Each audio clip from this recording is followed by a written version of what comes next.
We're back here at the arena in San Juan. The kids are out on a weekend. Yun naman. So cute. Future volleyball players. But of course, yung men's team, they always play in the morning. All our volleyball days. Or maybe analysts and anchors in the future. Pwede.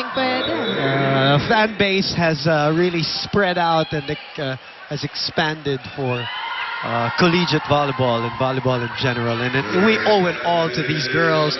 You know, That's right.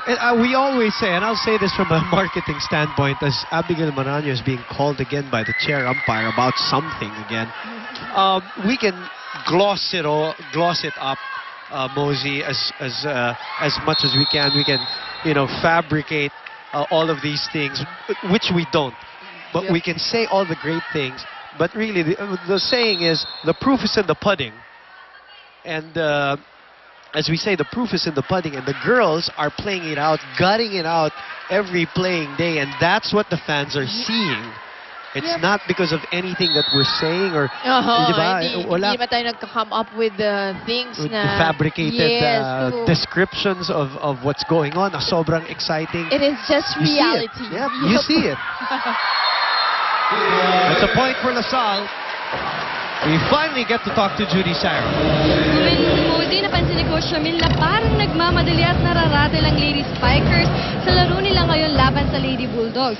Sabi niya dapat mag-relax lang at mag-focus sa paglalaro ang Lady Spikers at huwag sabayan sa pabilisan ng Lady Bulldogs. Sabi nga ni Coach kanina, hindi dapat laging basta power o pabiglang galaw ang gusto kong makita sa inyo. Ang gusto ko yung planado at pinag-iisipan. Lastly, he told the girls to anticipate first the play of the Lady Bulldogs, then position themselves before doing any action. Thank you very much, Judy. Down 4.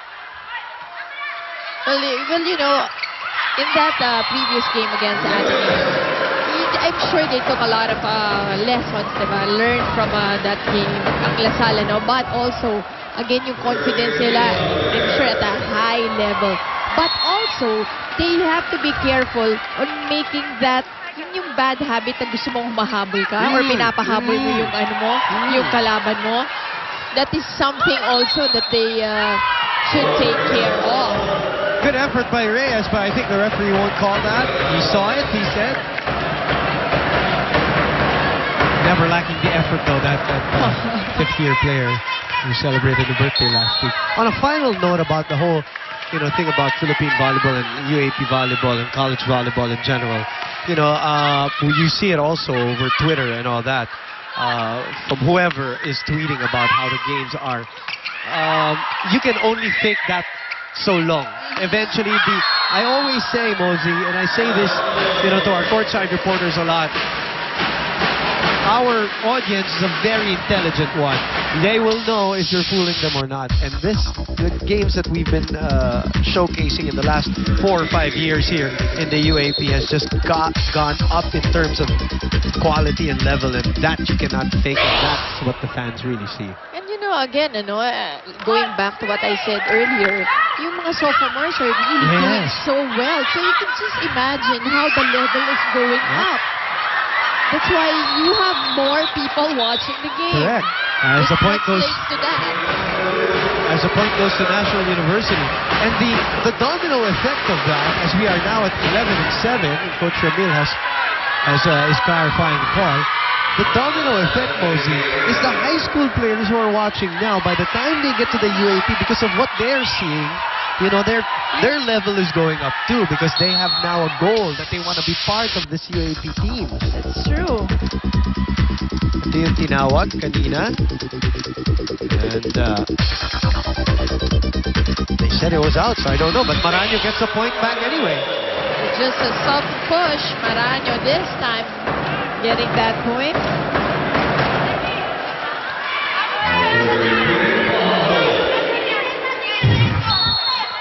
It's just wonderful to watch these girls live and how they communicate on the net against the other team.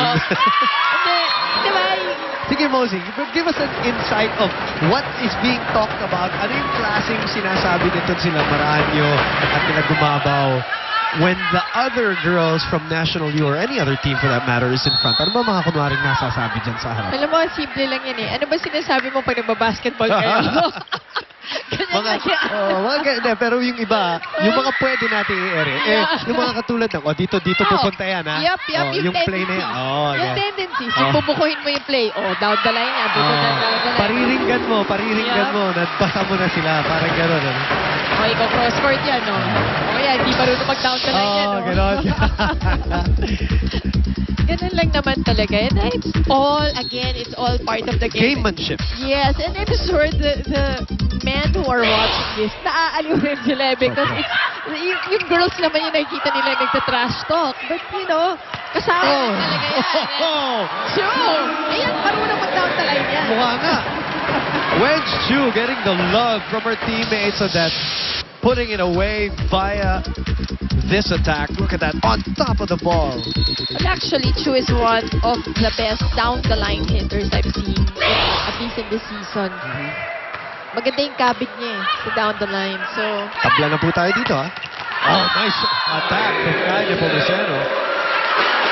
And we've seen her 2 years ago when she was the main attacker of National U. So we know what she's capable of doing. By the way, with the 4 wins of National U this year, they've already doubled what they had last year. But of course, that is not the goal.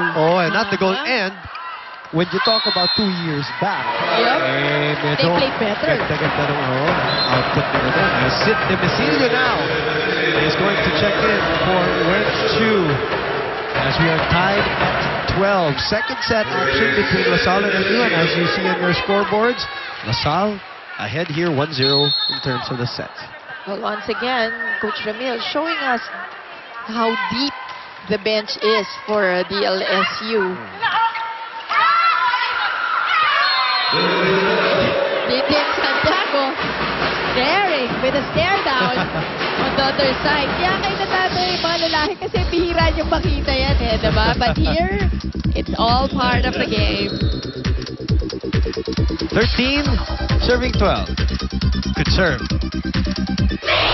Look at Fajardo. Yes. Last second she checks her strikers, although there at that time it got checked to the net. But you can see, again, I'm saying this, you can see the potential of this girl in her first year na may IQ sa laro, Mozy. Yep, court sense is just oozing.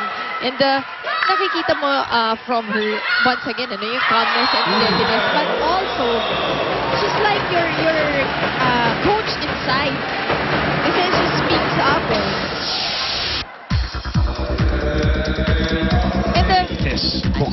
Akin sa akin kasi it's a gift also that when you hindi naman order, when you tell your teammates tapos they listen to you, it's like a gift. Not everybody can do that. Leadership That's is respect. Yes. There is a certain aura that you have to exude for people to believe you. Even if you're a newbie, as Galang gets blocked and then the ball bounces off her head, so the point there for National U at 15-13. Look at this one, Galang. But the block was already there, actually. That's Kai. Kai ni Pomoceno and Didin Santiago. Kai now serving. As we said, it has been evident that Kai is more comfortable as a supporting role, a complement to, let's a say, role player correct, actually for NU. To Santiago and Pablo. She's very comfortable. She doesn't seem to be comfortable with the pressure of being the #1 girl, which was what she was last year. Yeah, great attack. Arang Galang smartly just going for off speed but with a sharp angle. May pitik din, ano? Yan ang maganda sa akin, yung off speed. Yan yung mas nag-work. Although, of course, from time to time, yung may loop will also work for you, especially when you have tall blockers.